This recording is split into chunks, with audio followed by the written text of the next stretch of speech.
Okay, this is a virtual demonstration for the virtual Eastside Culture Crawl 2020. Welcome to my studio. My name is Eric.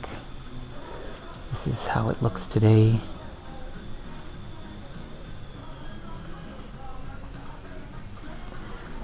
There's the other artists' studios. This is the piece I'm working on. I weighed it this morning, and it's about 40 pounds, I guess.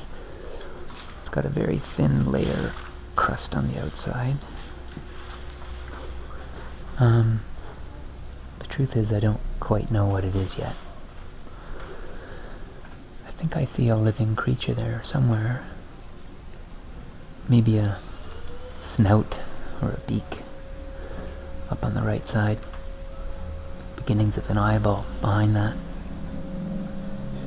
Some kind of swooping underwater legs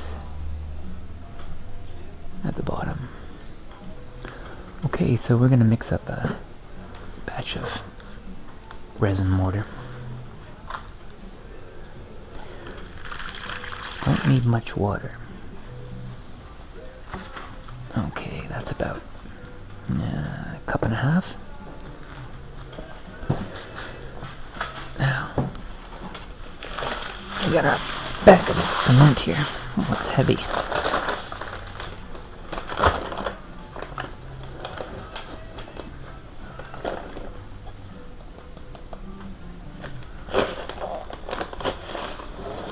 Okay, so we take the cement out by cup. Now this stuff should not be breathed.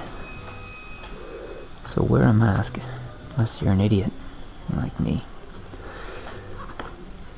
I'm shaking it very low, turning up very little dust. So stop judging, okay? We're gonna need more cement than that.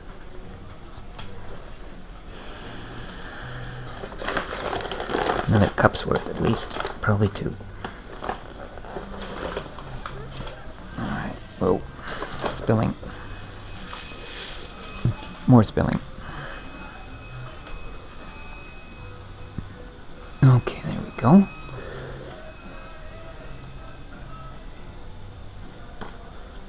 Okay, let's try that.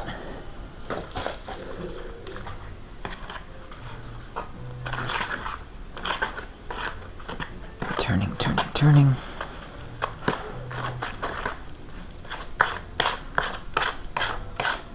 Now, the thicker you make the cement, the stronger its tensile strength will be later. So that's still a little soupy. As I said, we'll need one more cup. Okay, so down into the bag. Now I'm not revealing the type of cement that I'm using, because it's my industry secret. But after much research, this is the nicest stuff to use and has the greatest longevity of any cement I've ever seen. It's 6 times as expensive as regular cement. You cannot buy it in Vancouver. And I'm giving you too many hints.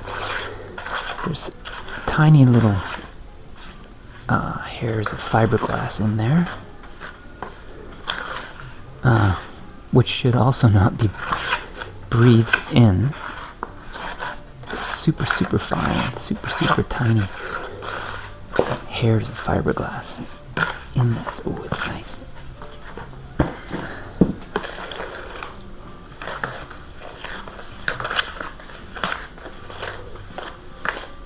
Okay, so that's ready to use.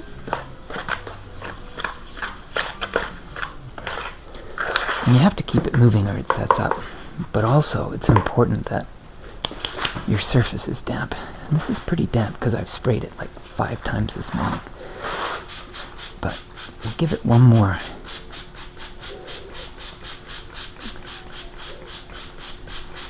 spray down.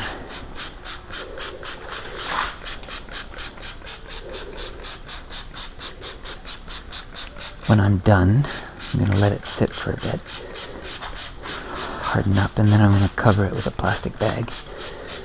Try and keep the moisture in from here to the end. Of course, plastic bag kind of limits how big I can get. But you know what? I don't think I want to get any bigger than this. I think it's a great size for outdoors. Okay, here we go. So, what we're going to try and do is start at the bottom here. I can see there's a hole right here. So that requires no thinking. Oh, we need our kidney tool to control how we're putting this on.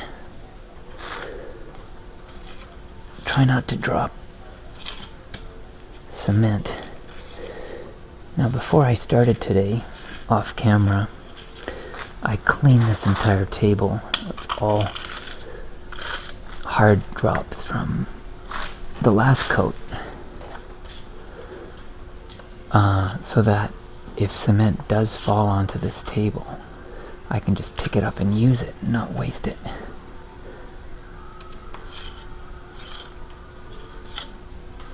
There we go. Now we want to, even though we don't know what we're doing, we want to finish things as much as possible.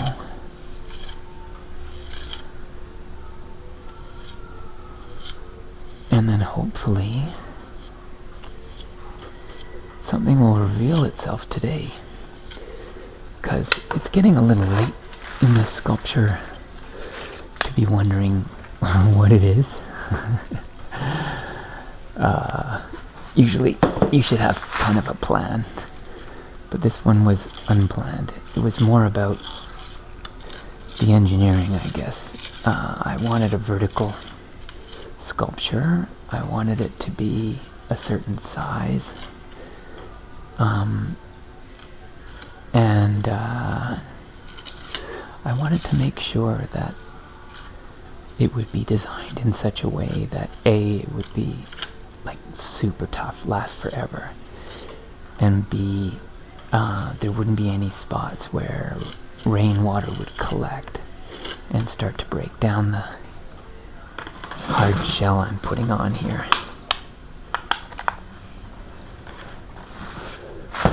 Okay, so we're just going to work our way across the surface, kind of refining it, and anywhere where we see a shape developing, kind of help that along a little bit.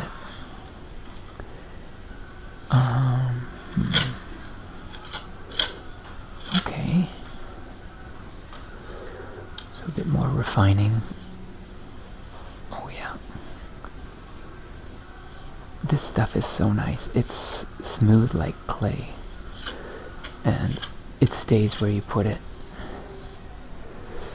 It has about a 40-minute working time, so it's the biggest risk is you make too much and then you have to throw some of it away. And since it's expensive and heavy, you really don't want to do that. You want to avoid waste as much as possible with this stuff that has no name. Isn't that frustrating?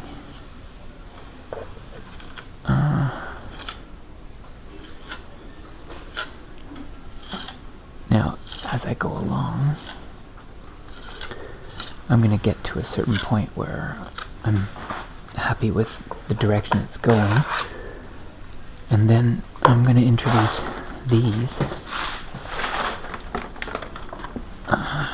These are blue and green and white tiles, glass tiles.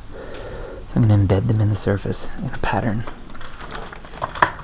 I think, unless I find something else that I like better before that stage. They might be too small. They might be a good size proportion though.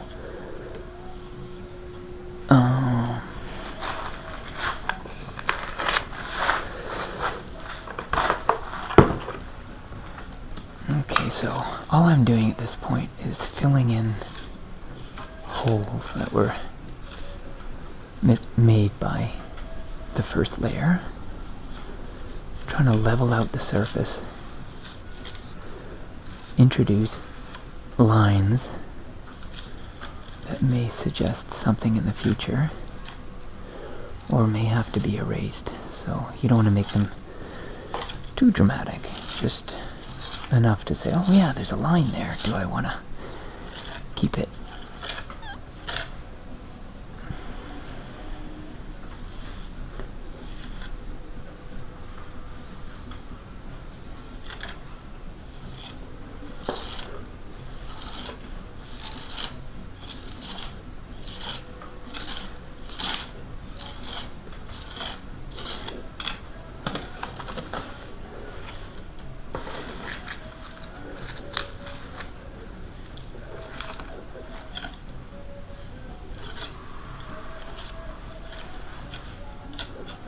So, as I said, the weight as of this morning, somewhere around 40 pounds. I suspect just under 40 pounds, but I didn't actually weigh it, I just picked it up.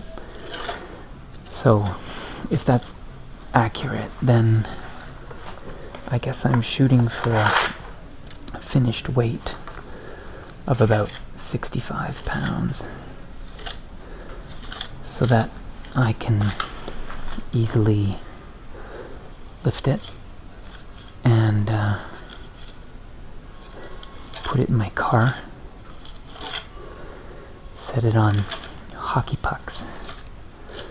It's my preferred method of installation is to have steel posts like those set on hockey pucks, which insulate them from the wet ground, prevent rot on the bottom.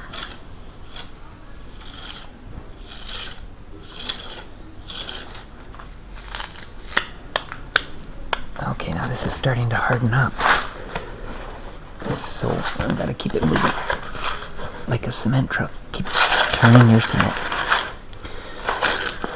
I think the term for that is hydrostatic, which I'm not quite sure what that means. I'm not even sure I'm using the right term, but whatever, you have to keep it moving. It's a big chunk here. Time is ticking. I might have to get aggressive with the spread. And infill in here, I think. Try and get rid of some volume.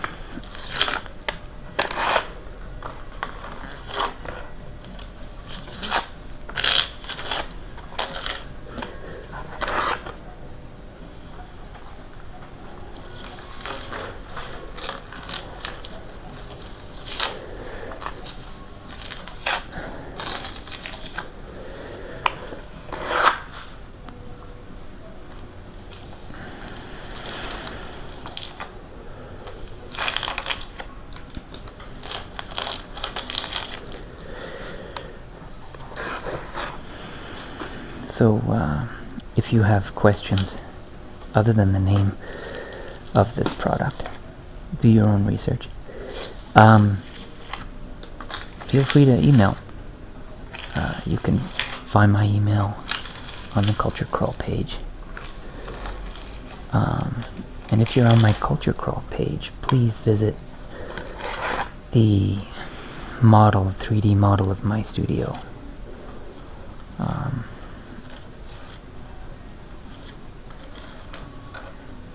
Because that has all the work that you saw at the beginning of this video listed.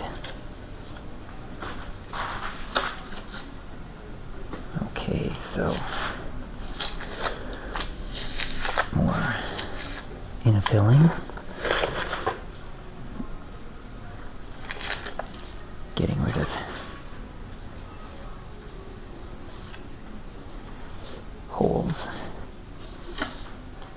Smoothing surfaces.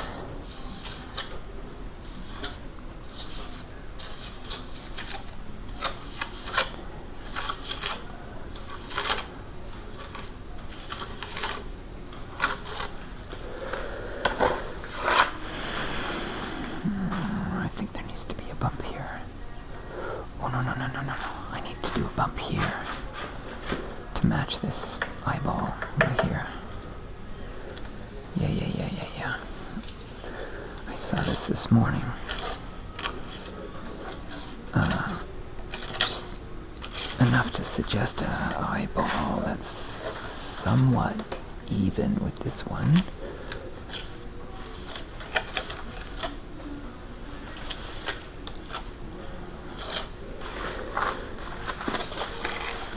Got some table slop here.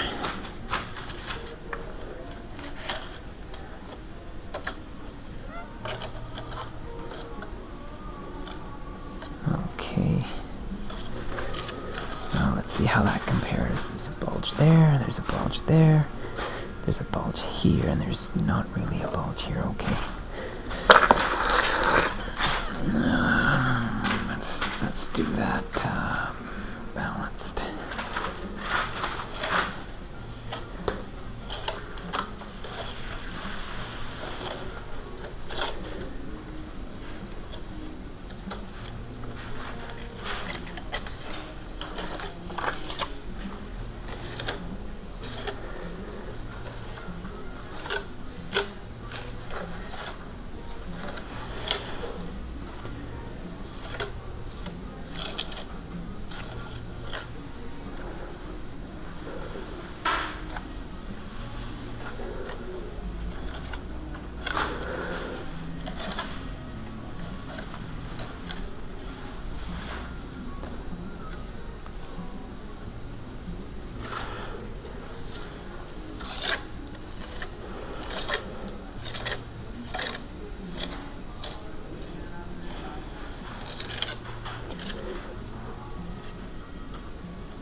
Okay, this bowl is almost done.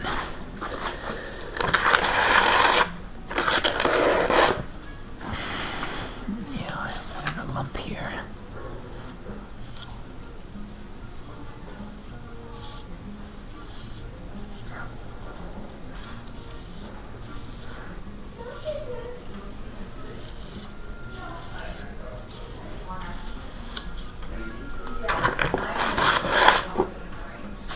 Okay.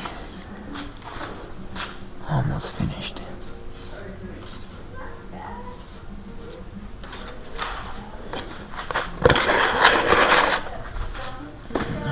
Okay. Here we go. Now when you finish a bowl like this, never ever wash it in the sink, because this stuff does not come out. There's polymer resin in here, which is in the midst of hardening, so you get that down a drain, and you might as well replace the pipes. Because that's what you're gonna have to do. So instead, what we do, let's just get rid of any last table slop. The table slop. Okay. We got a spot right here.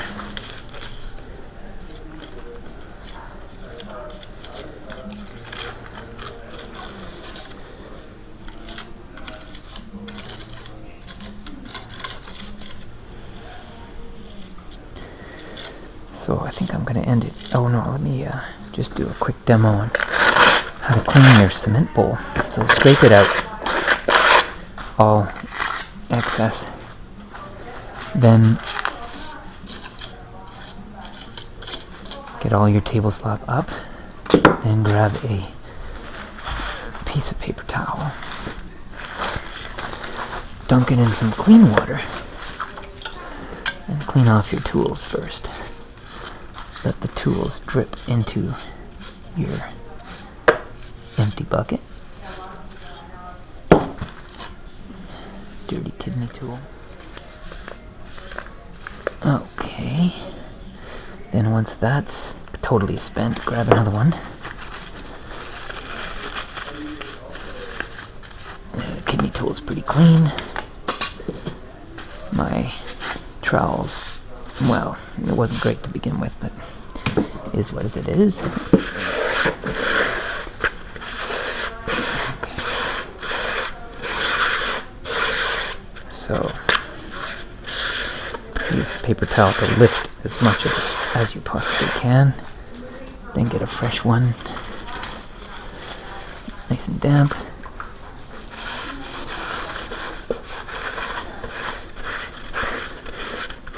And just keep wiping until your bowl is ready for the next batch. And nothing goes down the drain. Okay, I'm going to end it here, and I'll do another one when this sculpture is a little further along. And hey, if you have any idea what it is, send me a message. Right, till next time.